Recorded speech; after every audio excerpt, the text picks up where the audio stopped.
Reborn of daemon king episode 4। जहर काफी समय से तनिष्क की बातें सुन रही थी। जब वो तनिष्क की बातों को बर्दाश्त नहीं कर पाती तो वह अपने नाम आंखों को हल्का सा अपने हाथ से साफ करती है। उसके बाद वह अपनी गर्दन घुमा लेती है और खुद तनिष्क को एक नज़र देखने के बाद वह वहां से जाने लगती है। तनिष्क जब उसे इस तरह जाते हुए देखा है तो उसकी बहन सकड़ जाती है और वह अपनी जगह से खड़ा होकर जहर की कलाई पकड़ लेता है। वही जहर जब उसकी हरकत देखते हैं तो वह अपनी गर्दन को माफ कर तनिष्क की तरफ देखते हैं जो कि उसे ही देख रहा था।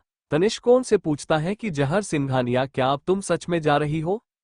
जहर जावेद तनिष्क को देखते हैं और उसकी बात सुनती है तो वो उसकी पकड़ से अपना हाथ छुड़वाने की कोशिश करती है, लेकिन तनिष्का की पकड़ उसके हाथ पैर उतनी ही मजबूत हो जाती है। तभी उसके कानों में तनिष्का की आवाज पड़ती है जो कि उसे तौंट मारते हुए बोल रहा था कि जहर सिंघानिया, क्या तुम सचमुच अब इतनी ज्यादा घमंडी हो कि तुम अपनी गलती का पछतावा भी नहीं हो रहा? मैं तुम्हें अपनी गलती करने के लिए कहा लेकिन तुम अपनी गलती नहीं मान रही हो कि तुमने अपने बेटे को करने के लिए छोड़ दिया और ऊपर से अब तुम रो भी रही हो। लेकिन जहर फिर भी उसकी बात में का कोई जवाब नहीं देती बल्कि वैसे ही उसकी पकड़ से खुद को छुड़ाने की कोशिश करने लगती है। लेकिन जब जहर जावेद तनिष्क को देखते हैं और उसकी बात सुनती है तो वो उसकी पकड़ से अपना हाथ छुड़वाने की कोशिश करती है, लेकिन तनिष्का की पकड़ उसके हाथ पैर उतनी ही मजबूत हो जाती है। तभी उसके कानों में तनिष्का की आवाज पड़ती है जो कि उसे तौंट मारते हुए बोल रहा था कि जहर सिंघानिया, क्या तुम सचमुच अब इतनी ज्यादा घमंडी हो कि तुम अपनी गलती का पछतावा भी नहीं हो रहा? मैं तुम्हें अपनी गलती करने के लिए कहा लेकिन तुम अपनी गलती नहीं मान रही हो कि तुमने अपने बेटे को करने के लिए छोड़ दिया और ऊपर से अब तुम रो भी रही हो। लेकिन जहर फिर भी उसकी बात में का कोई जवाब नहीं देती बल्कि वैसे ही उसकी पकड़ से खुद को छुड़ाने की कोशिश करने लगती है। लेकिन जब जहर जावेद तनिष्क को देखते हैं और उसकी बात सुनती है तो वो उसकी पकड़ से अपना हाथ छुड़वाने की कोशिश करती है, लेकिन तनिष्का की पकड़ उसके हाथ पैर उतनी ही मजबूत हो जाती है। तभी उसके कानों में तनिष्का की आवाज पड़ती है जो कि उसे तौंट मारते हुए बोल रहा था कि जहर सिंघानिया, क्या तुम सचमुच अब इतनी ज्यादा घमंडी हो कि तुम अपनी गलती का पछतावा भी नहीं हो रहा? मैं तुम्हें अपनी गलती करने के लिए कहा लेकिन तुम अपनी गलती नहीं मान रही हो कि तुमने अपने बेटे को करने के लिए छोड़ दिया और ऊपर से अब तुम रो भी रही हो। लेकिन जहर फिर भी उसकी बात में का कोई जवाब नहीं देती बल्कि वैसे ही उसकी पकड़ से खुद को छुड़ाने की कोशिश करने लगती है। लेकिन जब कल सुबह एडिटिंग एक्सेस मिल जाएगा, दोपहर तक आपको ये तीनों चैप्टर मिल जाएंगे और टेंशन मत लेना, आपके कॉइन बर्बाद ना होने दूंगी। जहर जावेद तनिष्क को देखते हैं और उसकी बात सुनती है तो वो उसकी पकड़ से अपना हाथ छुड़वाने की कोशिश करती है, लेकिन तनिष्का की पकड़ उसके हाथ पैर उतनी ही मजबूत हो जाती है। तभी उसके कानों में तनिष्का की आवाज पड़ती है जो कि उसे तौंट मारते हुए बोल रहा था कि जहर सिंघानिया, क्या तुम सचमुच अब इतनी ज्यादा घमंडी हो कि तुम अपनी गलती का पछतावा भी नहीं हो रहा? मैं तुम्हें अपनी गलती करने के लिए कहा लेकिन तुम अपनी गलती नहीं मान रही हो कि तुमने अपने बेटे को करने के लिए छोड़ दिया और ऊपर से अब तुम रो भी रही हो। लेकिन जहर फिर भी उसकी बात में का कोई जवाब नहीं देती बल्कि वैसे ही उसकी पकड़ से खुद को छुड़ाने की कोशिश करने लगती है। लेकिन जब जहर काफी समय से तनिष्क की बातें सुन रही थी, जब वो तनिष्क की बातों को बर्दाश्त नहीं कर पाती तो वह अपने नाम आंखों को हल्का सा अपने हाथ से साफ करती है। उसके बाद वह अपनी गर्दन घुमा लेती है और खुद तनिष्क को एक नज़र देखने के बाद वह वहां से जाने लगती है। तनिष्क जब उसे इस तरह जाते हुए देखा है तो उसकी बहन सकड़ जाती है और वह अपनी जगह से खड़ा होकर जहर की कलाई पकड़ लेता है। वही जहर जब उसकी हरकत देखते हैं तो वह अपनी गर्दन को माफ कर तनिष्क की तरफ देखते हैं जो कि उसे ही देख रहा था। तनिष्क उनसे पूछता है कि जहर सिंघानिया, क्या अब तुम सच में जा रही हो? जहर जावेद तनिष्क को देखते हैं और उसकी बात सुनती है तो वो उसकी पकड़ से अपना हाथ छुड़वाने की कोशिश करती है, लेकिन तनिष्का की पकड़ उसके हाथ पैर उतनी ही मजबूत हो जाती है। तभी उसके कानों में तनिष्का की आवाज पड़ती है जो कि उसे तौंट मारते हुए बोल रहा था कि जहर सिंघानिया, क्या तुम सचमुच अब इतनी ज्यादा घमंडी हो कि तुम अपनी गलती का पछतावा भी नहीं हो रहा? मैं तुम्हें अपनी गलती करने के लिए कहा लेकिन तुम अपनी गलती नहीं मान रही हो कि तुमने अपने बेटे को करने के लिए छोड़ दिया और ऊपर से अब तुम रो भी रही हो। लेकिन जहर फिर भी उसकी बात में का कोई जवाब नहीं देती बल्कि वैसे ही उसकी पकड़ से खुद को छुड़ाने की कोशिश करने लगती है। लेकिन जब जहर जावेद तनिष्क को देखते हैं और उसकी बात सुनती है तो वो उसकी पकड़ से अपना हाथ छुड़वाने की कोशिश करती है, लेकिन तनिष्का की पकड़ उसके हाथ पैर उतनी ही मजबूत हो जाती है तभी उसके कानों में तनिष्का की आवाज पड़ती है जो कि उसे तौंट मारते हुए बोल रहा था कि जहर सिंघानिया, क्या तुम सचमुच अब इतनी ज्यादा घमंडी हो कि तुम अपनी गलती का पछतावा भी नहीं हो रहा। मैं तुम्हें अपनी गलती करने के लिए कहा लेकिन तुम अपनी गलती नहीं मान रही हो कि तुमने अपने बेटे को करने के लिए छोड़ दिया और ऊपर से अब तुम रो भी रही हो। लेकिन जहर फिर भी उसकी बात में का कोई जवाब नहीं देती बल्कि वैसे ही उसकी पकड़ से खुद को छुड़ाने की कोशिश करने लगती है। लेकिन जब जहर जावेद तनिष्क को देखते हैं और उसकी बात सुनती है तो वो उसकी पकड़ से अपना हाथ छुड़वाने की कोशिश करती है, लेकिन तनिष्का की पकड़ उसके हाथ पैर उतनी ही मजबूत हो जाती है। तभी उसके कानों में तनिष्का की आवाज पड़ती है जो कि उसे तौंट मारते हुए बोल रहा था कि जहर सिंघानिया, क्या तुम सचमुच अब इतनी ज्यादा घमंडी हो कि तुम अपनी गलती का पछतावा भी नहीं हो रहा। मैं तुम्हें अपनी गलती करने के लिए कहा लेकिन तुम अपनी गलती नहीं मान रही हो कि तुमने अपने बेटे को करने के लिए छोड़ दिया और ऊपर से अब तुम रो भी रही हो। लेकिन जहर फिर भी उसकी बात में का कोई जवाब नहीं देती बल्कि वैसे ही उसकी पकड़ से खुद को छुड़ाने की कोशिश करने लगती है। लेकिन जब जहर जावेद तनिष्क को देखते हैं और उसकी बात सुनती है तो वो उसकी पकड़ से अपना हाथ छुड़वाने की कोशिश करती है, लेकिन तनिष्का की पकड़ उसके हाथ पैर उतनी ही मजबूत हो जाती है। तभी उसके कानों में तनिष्का की आवाज पड़ती है जो कि उसे तौंट मारते हुए बोल रहा था कि जहर सिंघानिया, क्या तुम सचमुच अब इतनी ज्यादा घमंडी हो कि तुम अपनी गलती का पछतावा भी नहीं हो रहा। मैं तुम्हें अपनी गलती करने के लिए कहा लेकिन तुम अपनी गलती नहीं मान रही हो कि तुमने अपने बेटे को करने के लिए छोड़ दिया और ऊपर से अब तुम रो भी रही हो। लेकिन जहर फिर भी उसकी बात में का कोई जवाब नहीं देती बल्कि वैसे ही उसकी पकड़ से खुद को छुड़ाने की कोशिश करने लगती है। लेकिन जब जहर काफी समय से तनिष्क की बातें सुन रही थी, जब वो तनिष्क की बातों को बर्दाश्त नहीं कर पाती तो वो अपने नाम आंखों को हल्का सा अपने हाथ से साफ करती है। उसके बाद वो अपनी गर्दन घुमा लेती है और खुद तनिष्क को एक नज़र देखने के बाद वो वहां से जाने लगती है। तनिष्क जब उसे इस तरह जाते हुए देखा है तो उसकी बहन सकड़ जाती है और वो अपनी जगह से खड़ा होकर जहर की कलाई पकड़ लेता है। वही जहर जब उसकी चे हरकत देखते हैं तो वह अपनी गर्दन को माफ कर तनिष्क की तरफ देखते हैं जो कि उसे ही देख रहा था।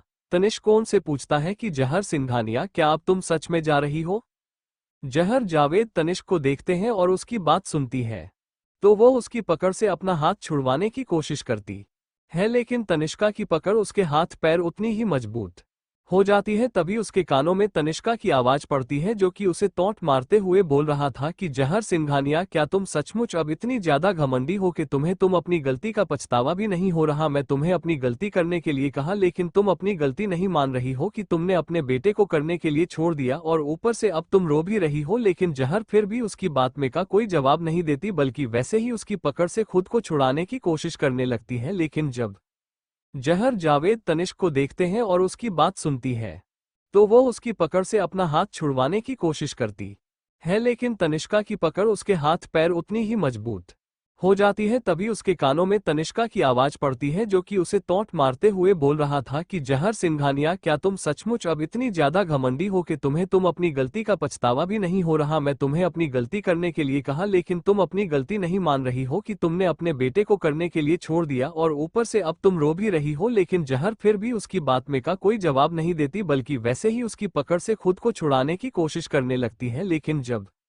जहर जावेद तनिष्क को देखते हैं और उसकी बात सुनती है तो वो उसकी पकड़ से अपना हाथ छुड़वाने की कोशिश करती है, लेकिन तनिष्का की पकड़ उसके हाथ पैर उतनी ही मजबूत हो जाती है। तभी उसके कानों में तनिष्का की आवाज पड़ती है जो कि उसे तौंट मारते हुए बोल रहा था कि जहर सिंघानिया, क्या तुम सचमुच अब इतनी ज्यादा घमंडी हो कि तुम अपनी गलती का पछतावा भी नहीं हो रहा। मैं तुम्हें अपनी गलती करने के लिए कहा लेकिन तुम अपनी गलती नहीं मान रही हो कि तुमने अपने बेटे को करने के लिए छोड़ दिया और ऊपर से अब तुम रो भी रही हो। लेकिन जहर फिर भी उसकी बात में का कोई जवाब नहीं देती बल्कि वैसे ही उसकी पकड़ से खुद को छुड़ाने की कोशिश करने लगती है। लेकिन जब जहर जावेद तनिष्क को देखते हैं और उसकी बात सुनती है तो वो उसकी पकड़ से अपना हाथ छुड़वाने की कोशिश करती है, लेकिन तनिष्का की पकड़ उसके हाथ पैर उतनी ही मजबूत हो जाती है। तभी उसके कानों में तनिष्का की आवाज पड़ती है जो कि उसे तौंट मारते हुए बोल रहा था कि जहर सिंघानिया, क्या तुम सचमुच अब इतनी ज्यादा घमंडी हो कि तुम अपनी गलती का पछतावा भी नहीं हो रहा। मैं तुम्हें अपनी गलती करने के लिए कहा लेकिन तुम अपनी गलती नहीं मान रही हो कि तुमने अपने बेटे को करने के लिए छोड़ दिया और ऊपर से अब तुम रो भी रही हो। लेकिन जहर फिर भी उसकी बात में का कोई जवाब नहीं देती बल्कि वैसे ही उसकी पकड़ से खुद को छुड़ाने की कोशिश करने लगती है। लेकिन जब तनिष्क की बातों से जहर को अपने दिल में इतना दर्द होता हुआ महसूस हो रहा था कि वह घूमती है और अपनी धीमे कदमों के साथ वहां से जाने लगती है, लेकिन तभी तनिष्क, जो कि उसकी हर मूवमेंट को बहुत ध्यान से देख रहा था, वो उसकी कलाई को पकड़ लेता है, जिसके कारण जहर हैरान रह जाती है और वह अपनी भौहों को ऊपर की तरफ चढ़ा लेती है और फिर अपनी गर्दन घुमाकर अपने दांत पीसकर पूछती है कि तनिष्क राठौर, तुम क्या करने की कोशिश कर रहे हो। वही तनिष्क, जो कि उसे घूर कर देख रहा था, उसकी आंखें ठंडी और हद से ज्यादा खतरनाक दिखाई दे रही थी। वह जहर से बोला कि जहर सिंघानिया, क्या तुम सच में पहले भी इतनी घमंडी थी, जा फिर इन 6 सालों के बाद इतनी घमंडी हो। अपनी गलती होने के बाद अब तुम रो रही हो। तो जहर उसकी बात का सिर्फ एक ही जवाब देती है कि तनिष्क राठौर, तुमको इससे कोई मतलब नहीं होना चाहिए कि मैं रो रही हूं या नहीं। जैसे ही वह ये बोलती है तो वह अपने हाथों को उसके हाथ से छुड़ाने की कोशिश करती है, लेकिन जितना ज्यादा वो कोशिश करती उतनी ही तनिष्क की पकड़ उसकी कलाई पर मजबूत हो जाती, जिसके कारण अब जहर को तनिष्क पर हद से ज्यादा गुस्सा आ रहा था। उसका चेहरा गुस्से से लाल हो गया था और जैसे ही उसका गुस्सा तनिष्क पर फूटने वाला था कि तभी तनिष्क उसे बोलता है कि जहर सिंघानिया, क्या तुम्हें कनिष्क राठौर चाहिए, है ना। जैसे ही वो ये बोलता है तो जहर, जो कि उसे खुद को छुड़ाने की कोशिश कर रही थी, वो एक पल के लिए रुक जाती है और तनिष्क की तरफ देखने लगती है, क्योंकि उसे विश्वास नहीं हो रहा था कि अभी अभी क्या सच में उसने तनिष्क के मुंह से कनिष्क के बारे में सुना। जैसे कि उम्मीद थी, तनिष्क कभी नहीं सुधर सकता था। उसने जहर को देखते हुए बोला कि ठीक है फिर, लेकिन मेरी एक शर्त है। अगर तुम कनिष्क से मिलना चाहती हो और उसको अपने पास लाना चाहती हो तो मेरी एक शर्त है जिसे तुम्हें मनाना होगा। हालांकि जहर को तनिष्क की बात सुनकर उस पर गुस्सा तो बहुत आ रहा था, लेकिन फिर भी वह अपनी आवाज को शांत करके उससे बोलती है, ठीक है आगे बोलो कि तुम्हारी शर्त क्या है। क्योंकि उसका मकसद ही सिर्फ एक था और वो था कनिष्क को जहां से दूर लेकर जाना। इससे कोई फर्क नहीं पड़ता था कि तनिष्क की क्या शर्त है, और वो कनिष्क को जहां से दूर ले जाने के लिए कोई ना कोई रास्ता तो निकाल ही लेती। लेकिन अब जब कनिष्क उसे मौका दे रहा था तो वो इस मौके को अपने हाथ से जाने नहीं देना चाहती थी। हालांकि उसकी आंखें लाल थी और वह जिद्दीपन से तनिष्क को ही देखे जा रही थी। वही तनिष्का उसकी ओर देखने लगा, लेकिन उसकी आंखों को देखकर अचानक वो थोड़ा सा बेचैन होने लगा, लेकिन बहुत जल्दी ही अपने आप को संभाल लेता है और अपनी जबड़े के कसकर अपनी ठंडी आवाज में बोलता है कि जहर सिंघानिया, मैं तुम्हें एक मौका दूंगा। जब तक तुम उसे पूरा कर देती हो तो मैं तुम्हें रोकूंगा नहीं। जहर उसकी बात को सुनकर कुछ नहीं बोलती, क्योंकि उसे भी यह बात बहुत अच्छे से पता थी कि कनिष्क को जहां से दूर ले जाना इतना ज्यादा आसान बात नहीं है। हालांकि वो तनिष्क की बात मान सकती थी और अपनी और अपने बेटे के रिश्ते को और मजबूत कर सकती थी, जिसके लिए उसे समय चाहिए था। तब कहीं जाकर हो सके और उसके बेटे के जो रिश्ता था उसमें प्यार आ सकता था, क्योंकि इस समय वह जानती थी कि उसका बेटा उसे नहीं जानता कि वह उसकी सगी माँ है। और वो जी जानकर भी खुश थी कि अब पहले जितना मुश्किल नहीं होगा, क्योंकि अब जब खुद तनिष्क उसके सामने शर्त रख रहा था तो वह आसानी से अपने बेटे से मिल सकती थी और उसकी देखभाल कर सकती थी। वो तनिष्क को घूर कर देखती है और उससे बोलती है कि आगे बोलो कि तुम्हारी शर्त है। तो तनिष्क बड़े ही एटीट्यूड के साथ उसे बोलना है कि मैं चाहता हूं कि तुम एक नैनी बनाकर राठौर फैमिली में जाओ और कनिष्क के साथ रहो।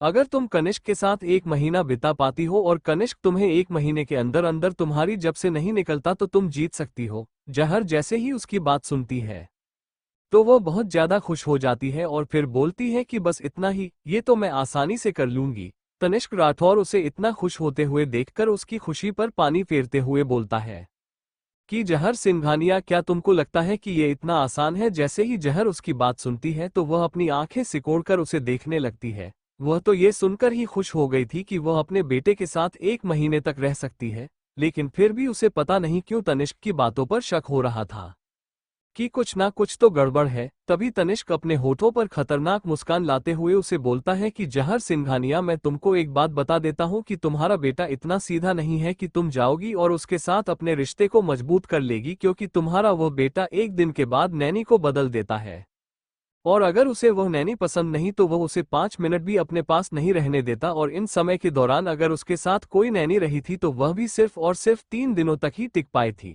इसलिए मुझे उम्मीद है कि तुम इस 1 महीने तक आराम से टिक पाओगी। तनिष्क की बात सुनकर जहर हैरान रह जाती है कि हर दिन नैनी को बदलने वाले बच्चों को संभालना कितना मुश्किल है। वही उसके हैरानी वाले एक्सप्रेशन को देखकर तनिष्क को उसका मजाक उड़ाते हुए देखकर बोलता है कि क्या तुम डर गई। जैसे ही जहर उसकी बात सुनती है तो वह अपने कमर पर हाथ रखकर गुस्से से उसे घूरते को बोलती है कि इसमें डरने वाली कौन सी बात है, वह मेरा बेटा है तो मुझे किस बात का डर। तो तनिष्क अपने दांत पीसकर उसे बोलता है कि जहर सिंघानिया, मैं तुम्हें याद दिला दूं, तनिष्क के दिए उसकी मां पहले ही मर चुकी है, इसलिए जब तुम मेरी शर्त पूरी न कर दो अपने मुंह को कसकर बंद रखना। अगर तुमने जानबूझकर भी कोई भी ऐसी हरकत करनी चाहिए तो बाद में तुम्हारे साथ जो होगा उसके लिए तुम मुझे दोष नहीं दे सकती। उसकी आवाज तो शांत थी लेकिन उसकी आवाज में जो चेतावनी थी उसे जहर बहुत अच्छे से समझ पा रही थी। दूसरी बात, अपनी मां होने की पहचान के बिना भी जहर एक नैनी ही लगने वाली थी, इसलिए वो गुस्से से तनिष्क को घूरती है और वो ये भी जानती थी कि एक नैनी के रूप में अपने बेटे को कंट्रोल करना और संभालना उसके लिए बहुत ज्यादा मुश्किल होने वाला था। वो एक गहरी सांस लेती है और फिर तनिष्क से बोलती है कि ठीक है, 1 महीने के बाद मुझे उम्मीद है कि तुम अपने वादे पर खरे उतरोगे मिस्टर राठौड़। जैसे ही वो ये बोलती है वो अपना फोन हिलाते हुए तनिष्क के सामने कर देती है और बोलती है कि अगर तुम इससे मुकरना भी चाहोगे तो कोई बात नहीं, क्योंकि मैंने पहले ही सबूत इकट्ठा कर लिया है। तुम्हें पता है जो भी जहां पर बातें हुई हैं उन सबको रिकॉर्ड कर लिया गया है, इसलिए अब तुम अपने वादे से पीछे नहीं है सकते। वही उसकी बात सुनकर तनिष्का हैरान रह जाता है। वह भी अपने मन में जहर को गाली देते हुए बोलता है कि यह सच में बहुत ज्यादा घटिया लड़की है, लेकिन फिर अपने होठों को ऊपर की तरफ करते हुए उसे परेशान करने के लिए बोलता है कि जहर सिंघानिया, मैंने अभी तक बोलना खत्म नहीं किया है, पहले ध्यान से मेरी बात सुन लो। उसके बाद वह उसे बताता है कि राठौड़ परिवार की नैनी राठौड़ परिवार के घर में नहीं रहती जब तक जरूरी काम ना हो, और उसे सुबह 6 बजे ही राठौड़ परिवार के घर में पहुंचना होगा, और रात के 9 बजे कनिष्क के सो जाने के बाद ही वह राठौड़ मेंशन से जा सकती है, और इस टाइम के दौरान कोई भी छुट्टी नहीं होगी, और उसे हमेशा जो भी कनिष्का करने को कहेगा उसे पूरा करना होगा। जेड वही जहर उसकी बात सुनकर अपने दांत पीस लेती है और वह तनिष्क से बोलता है कि क्या तुम एक बार फिर से मुझे परेशान करने के लिए मेरे बेटे का इस्तेमाल कर रहे हो। तनिष्क जहर की बात सुनकर अपनी सार्कास्टिक टोन में उसे बोलता है कि ठीक है, अगर तुम नहीं आना चाहती तो इस बात को भूल जाओ। वही जहर उसकी बोलने के तरीके को अच्छे से समझ रही थी और वह उसे बोलता है कि मैं आऊंगी तनिष्क राठौड़, तुम बस 1 महीने बाद अपने वादे पर खरे उतरना। तनिष्क ने अपने मुंह से एक लफ्ज भी नहीं निकालता, बल्कि वो उसकी ओर ही देखता रहा। उसने अपने दोनों हाथों को अपनी जेब में डाल रखा था और वैसे ही बड़े ही एटीट्यूड के साथ जहर के सामने खड़ा था। जहर का मन तो कर रहा था कि वो एक खींचकर उसके कान के नीचे लगा और उसके बालों को खींच दे और फिर उसकी खूब पिटाई करे, जिसके कारण उसे बहुत संतुष्टि मिलती और वो उसके एटीट्यूड को भी निकालकर फेंक देना चाहती थी। लेकिन फिलहाल के लिए वो खुद को शांत करती है और फिर उसे घूर घूर कर देखने लगती है। दोनों के बीच चुप्पी छाई हुई थी और उसे केबिन में भी शांति भरा माहौल था। तभी 5 मिनट के बाद उसकी आवाज उस शांत भरे माहौल में गूंजती है और वो तनिष्क से बोलती है कि तनिष्क राठौड़, अब से तुम्हें मेरी मां के मामले में टांग अड़ाने की जरूरत नहीं है। और फिर वो एक गहरी सांस लेती है और फिर तनिष्क को देखते हैं जो कि उसे ही देख रहा था। तो तनिष्क उसे बोलता है कि ठीक है, पहले तुम्हारी मां के इलाज पर जितने मेरे पैसे खर्च हुए हैं उन्हें मुझे लौटा दो। जहर गुस्से से उसे पर बिफरते हुए बोलती है कि बताओ कितने पैसे हैं। तो तनिष्क से बोलती है कि 10 करोड़ रुपए। जहर उसकी बात सुनकर गुस्से से उसे पर चलते हुए बोलती है कि तनिष्का राठौड़, तुम कुछ ज्यादा ही आगे जा रहे हो। तो तनिष्क राठौड़ उससे बोलता है कि मैं आगे नहीं जा रहा, जितना खर्च हुआ है ब्याज समेत, मैंने तुम्हें बताया कि तुम्हारी मां के ऊपर इतने पैसे खर्च हुए हैं।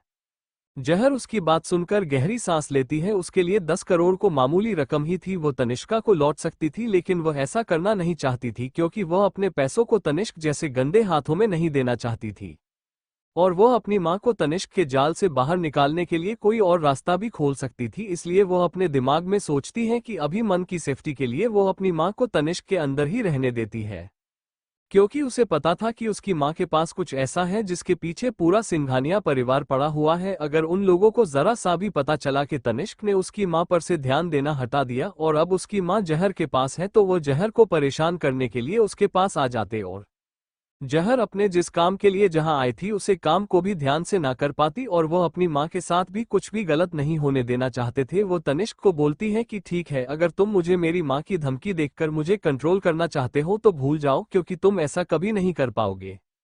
और मैं तुम्हें एक बात और बता देता हूं, अगर मेरी मां के साथ कुछ भी गलत हुआ तो याद रखना, रात और परिवार के लोगों को अपनी जान देकर इसकी कीमत चुकानी पड़ेगी, और सबसे पहला नंबर तुम्हारा होगा तनिष्क राठौर।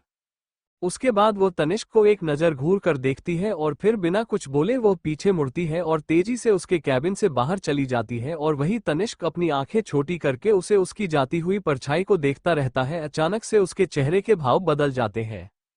वहीं दूसरी ओर इस समय दौरान राठौड़ कॉरपोरेशन का नेटवर्क सिस्टम पूरी तरह से ठीक हो गया था, जैसे कि कभी कुछ हुआ ही ना हो। उसे समय दूसरी तरफ एक काले रंग की बेंटले राठौड़ परिवार की हवेली की तरफ जा रही थी और बैक सीट पर कनिष्क अपनी आईपैड को पकड़कर बैठा हुआ था और वह उसके कीबोर्ड पर कुछ टाइप कर रहा था और उसे इंसान के बारे में पता करने की कोशिश कर रहा था जिसने राठौड़ कॉरपोरेशन के नेटवर्क सिस्टम के साथ छेड़छाड़ की थी।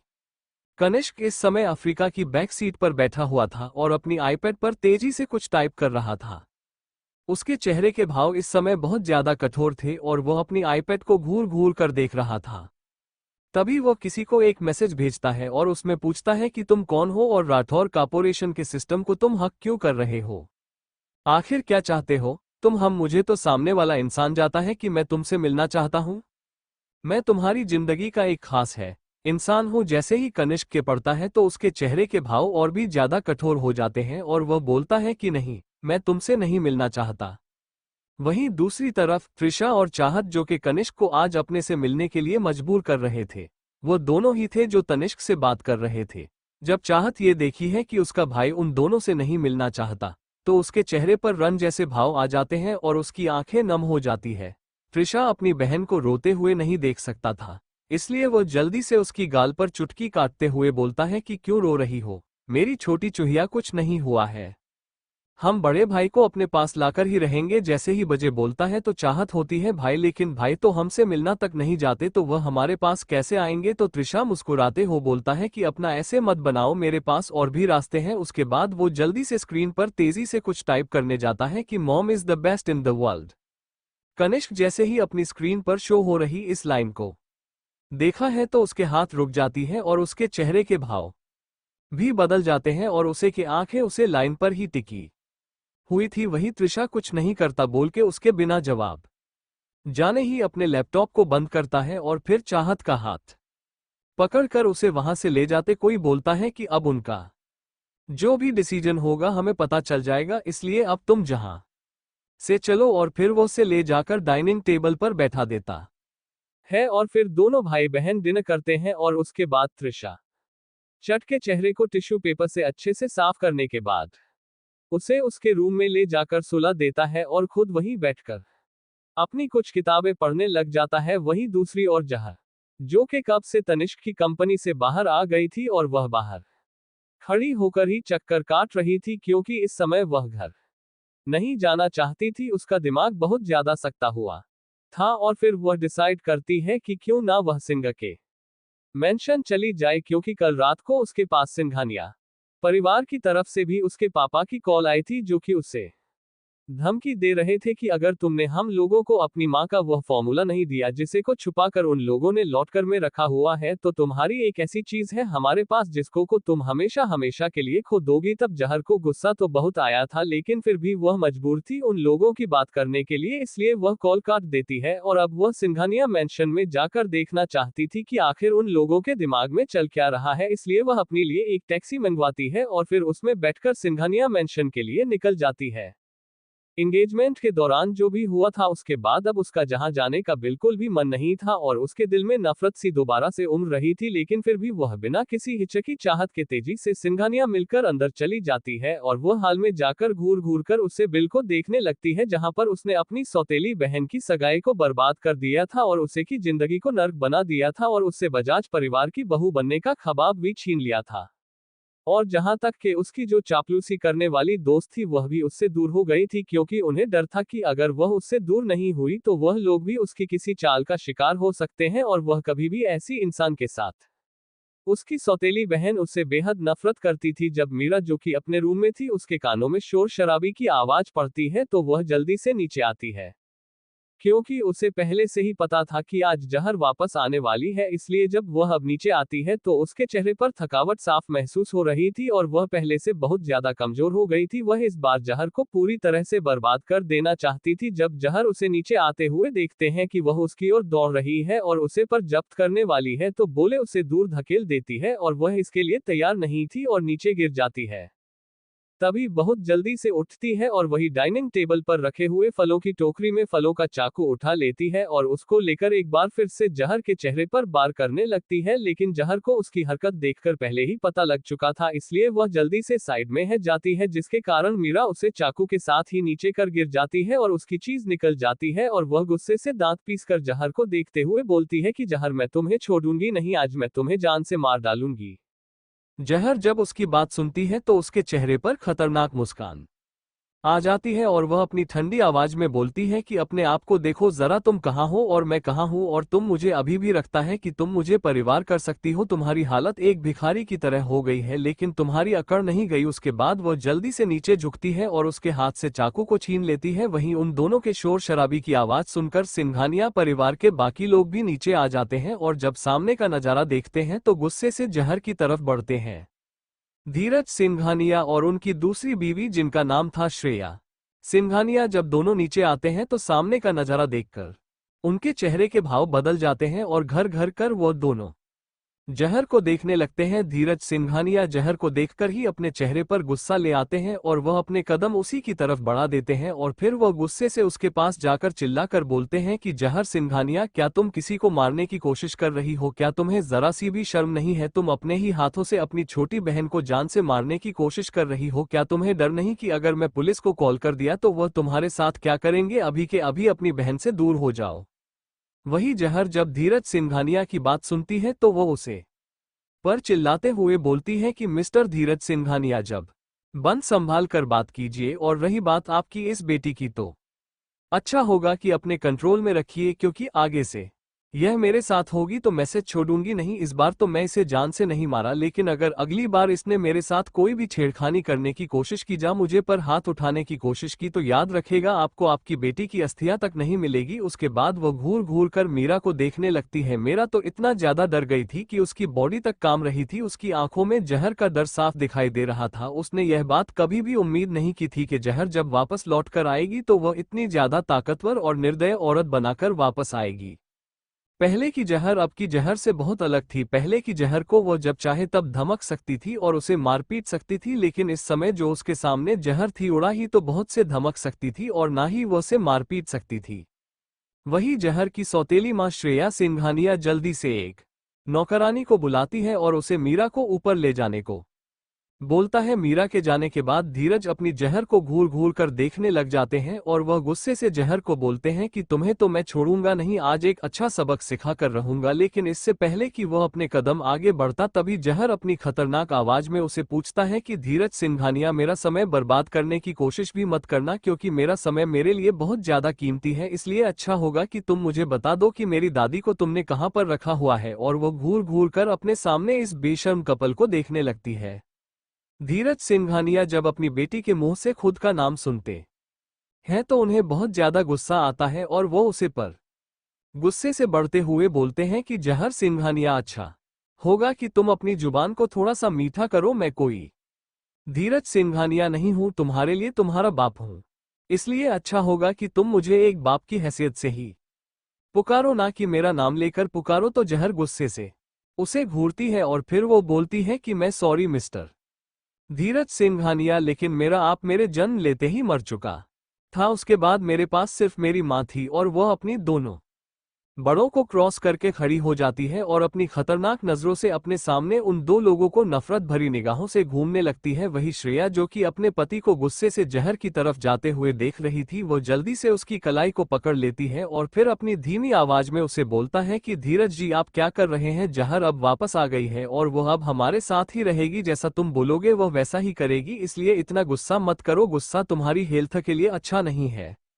भाई धीरज सिंघानिया भी धीरज सिंघानिया अपनी बीवी की बात सुनकर शांत हो जाता है, लेकिन फिर भी जहर को घूर घूर कर देख रहा था। तभी जहर के कानों में अपनी सौतेली मां श्रेया की आवाज पड़ती है, जो कि उसे बोल रही थी कि तुम्हारी दादी पिछले साल सीडीओ से गिर गई थी और उनके सिर पर गहरी चोट आई थी। आम लोगों ने उनका ऑपरेशन तो करवा दिया था, लेकिन उसके बाद वह कोमा में चली गई है और अब वह आईसीयू में है। जैसे ही जहाजे सुनती है तो उसे उन दोनों पर संदेह होता है कि कहानी इन दोनों ने तो उसकी दादी के साथ कुछ नहीं किया। वो घर कर उसे कपल को देखते हैं और फिर वह अपनी नजरें नीचे झुका लेती है। क्यों? उसे की आंखें ये सुनकर ही नाम हो गई थी कि उसकी दादी इस समय कोमा में है। उसे की जिंदगी में सिर्फ उसकी माँ के बाद उसकी दादी ही थी जिसने उसे हमेशा प्यार किया था और सिंघानिया परिवार के गंदे लोगों से बचा कर रखा था। अगर उनकी जगह कोई और होता तो पता नहीं जहर के साथ क्या होता है। इसलिए उसे ये जानकर बहुत ज्यादा दुख हो रहा था कि उसकी दादी इस समय अस्पताल के बेड पर है।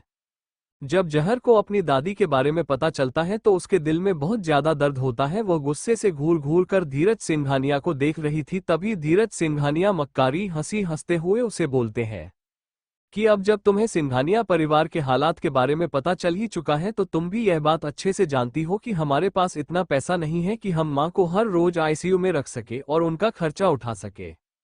अब वैसे भी तुम्हारी दादी ज्यादा समय तक जिंदा नहीं रह पाएगी। इसी के साथ वह एक गहरी सांस लेते हैं और दर्द में होने का नाटक करने लगते हैं। तभी जहर उनसे बोलती है कि आगे बोलो।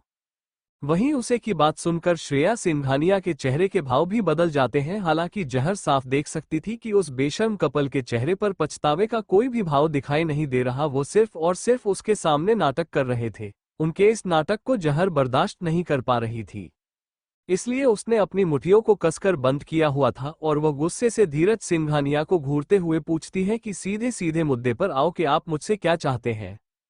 इस समय उसके चेहरे के भाव बहुत ज्यादा खतरनाक थे, जिनको देखकर ही श्रेया सिंघानिया की आंखों में जो झूठे आंसू आए थे वह जल्दी से कम हो जाते हैं और वह अपनी डरी हुई नजरों से घूर घूर कर उसे देखने लगती है। तभी श्रेया सिंघानिया उसे अपनी डरी हुई आवाज में बोलती है कि ठीक है, अब जब तुम सच जानना चाहती हो तो हम तुम्हें पूरा सच बताएंगे। अगर सिंघानिया परिवार एक नया परफ्यूम नहीं बन सका तो तुम जानती हो कि हम दिवालिया हो सकते हैं और उसके बाद हम सब सड़क पर भीख मांगने के लायक भी नहीं रहेंगे। अगर सिंघानिया परिवार दिवालिया हो जाता है तो तुम्हारी दादी को जिंदा रखने के लिए भी हमारे पास पैसा नहीं होगा और हम सिर्फ उनके मरने का इंतजार कर सकते हैं। वो इससे आगे बोल पाती कि तभी धीरज सिंघानिया उसे बोलता है कि जहर, तुम्हारी माँ ने पहले ही बहुत अच्छा फॉर्मूला बनाया था और तुम भी जानती हो कि अब वह बिस्तर पर है और वह भी अस्पताल में। हालांकि तुम अच्छे से जानती हो कि कोमा में जाने से पहले और उसने तुमको एक पासवर्ड बताया था। अब अगर तुम हमें वो पासवर्ड दे देती हो और हमें वो फॉर्मूला दे देती हो जिससे सिंघानिया परिवार की हालत अच्छी हो सकती है और वह एक बार फिर से अपने बिजनेस को अच्छे से खड़ा कर सकते हैं और प्रॉफिट कमा सकते हैं। जैसे ही जहर उस बेशर्म जोड़े की बात सुनती है तो उसे समझने में देर नहीं लगती कि आखिर इन लोगों ने उसे उसकी दादी से धमकाने की कोशिश क्यों की। अगर उसने उन लोगों को अपनी माँ का वो फॉर्मूला नहीं दिया तो ये लोग जल्दी ही उसकी दादी को मरने के लिए छोड़ देंगे। ये सोचकर ही कि ये लोग उसकी दादी के साथ क्या कुछ कर सकते हैं, उसकी आंखें लगातार ठंडी होती जा रही थी और वही वो दोनों एक दूसरे को देखते हैं और अपनी नाटक करते हुए जहर को देखने लग जाते हैं। हालांकि वो समझ नहीं पा रहे थे कि आखिर इस समय जहर के मन में क्या चल रहा है। वो अभी जहर को देख ही रहे थे। इससे पहले कि धीरज सिंघानिया कुछ समझ पाता या कोई रिएक्ट कर पाता, जहर एक हवा के झोंके की तरह उसके पास आती है और उसका कॉलर पकड़कर उसे दीवार से चिपका देती है, जिसके कारण धीरज सिंघानिया की दर्द भरी चीख निकल जाती है और वो तो हैरानी से अपनी बेटी को देखने लगता है। वह इतना ज्यादा डर गया था कि वह अपनी हकलाती हुई आवाज में उससे पूछता है कि जहर, ये तुम क्या कर रही हो। उसे इस बात की बिल्कुल भी उम्मीद नहीं थी कि जहर इतनी ज्यादा ताकतवर होगी और वह उसके साथ ऐसा भी कर सकती है। तभी जहर की ठंडी आवाज उसके कानों में गूंजती है, जो उसे बोल रही थी कि मैं क्या कर रही हूँ। इस समय उसकी आंखें इस समय लाल थी, जिनको देखकर साफ लग रहा था कि वह नरक की रानी हो। वहीं उसकी डरावनी लाल आंखों को देखकर धीरज सिंघानिया का शरीर कांप रहा था। तभी उसके कानों में एक बार फिर से जहर की आवाज पड़ती है, जो उसे पूछ रही थी कि धीरज सिंघानिया, क्या तुम सचमुच एक इंसान हो? क्या तुम अपनी उस माँ का जिसने तुम्हें पाल पोष कर बड़ा किया और जहां तक लाकर खड़ा किया, आज जो जिंदगी तुम जी रहे हो वह भी तुम्हारी माँ ने दी और अब जब उसे तुम्हारे सहारे की जरूरत थी तो तुम उनके साथ ऐसा करने के बारे में सोच रहे हो? क्या तुम्हें सच में लगता है कि जो तुम सोचोगे वह कर पाओगे? तुम्हारी हिम्मत कैसे हुई मेरी दादी को मरने के लिए छोड़ने के बारे में सोचने की? आखिर तुम्हें क्या लगता है तुम हो कौन? वो गुस्से से धीरज सिंघानिया पर चिल्लाए जा रही थी। उसने इस बात की कभी उम्मीद नहीं की थी कि उसका की घटिया पाप इतना ज्यादा बेशर्म और घटिया होगा जो अपनी माँ तक की कदर नहीं करेगा। जहर इस समय गुस्से से कांप रही थी। उसकी उंगलियों ने धीरज सिंघानिया के कॉलर को कसकर पकड़ हुआ था। अगर जहर का बस चलता तो वह धीरज सिंघानिया की सांसों को उसके शरीर से अलग कर देती। वहीं धीरज सिंघानिया डर से कांप रहा था। और वही श्रेया धीरज सिंघानिया भी यह सब देखकर बहुत ज्यादा घबरा गई थी और डर गई थी। वो जल्दी से आगे आती है और जहर को पीछे खींचने लगती है और उसे उसके पिता से अलग करने की कोशिश करते हुए बोलती है कि जहर पहले शांत हो जाओ और मेरी बात सुनो, ठीक है। हालांकि जहर से ये बोलते हुए उसकी आवाज थोड़ी कांप रही थी, लेकिन फिर भी वो जहर को इस तरह से अपने पति को नुकसान नहीं पहुंचाने दे सकती थी। तभी जहर, जो कि गुस्से से घूर घूर कर अपनी घटिया बाप को देख रही थी, वो गुस्से से श्रेया को धक्का देकर खुद से दूर करते हुए चिल्लाकर बोलती है कि दूर रहो मुझसे और हाथ लगाने की हिम्मत भी मत करना। वही उसके धक्का लगने के कारण श्रेया के कदम लड़खड़ा जाते हैं और वह जाकर पास के ही एक टेबल से टकरा जाती है, जिससे उसकी एक दर्द भारी चीख निकल जाती है और पूरे विला में गूंजने लग जाती है।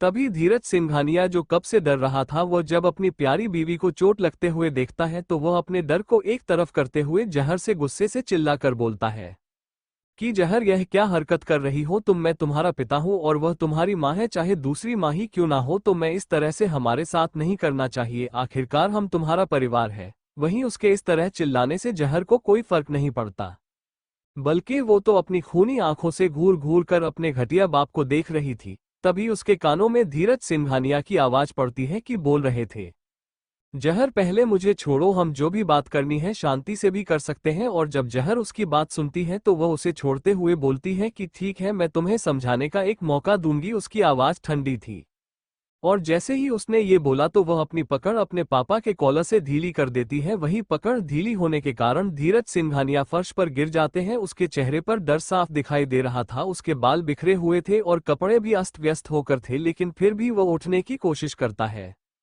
और साथ में वो जहर को भी देख रहा था, क्योंकि उसे डर था कि कहीं जहर एक बार फिर से उसे पकड़ ना ले। उसके बाद वह जहर के सामने खड़ा होता है और शांत नजरों से जहर को देखने लगता है। जहर अब और समय के लिए शांत नहीं हो पा रही थी। तभी उसके कानों में धीरज सिंघानिया की आवाज पड़ती है, जो उसे बोल रहा था कि मैंने तुम्हारी दादी के लिए वो सब किया जो मैं कर सकता था। क्या तुम जानती हो कि आईसीयू के हर दिन का खर्चा कितना होता है?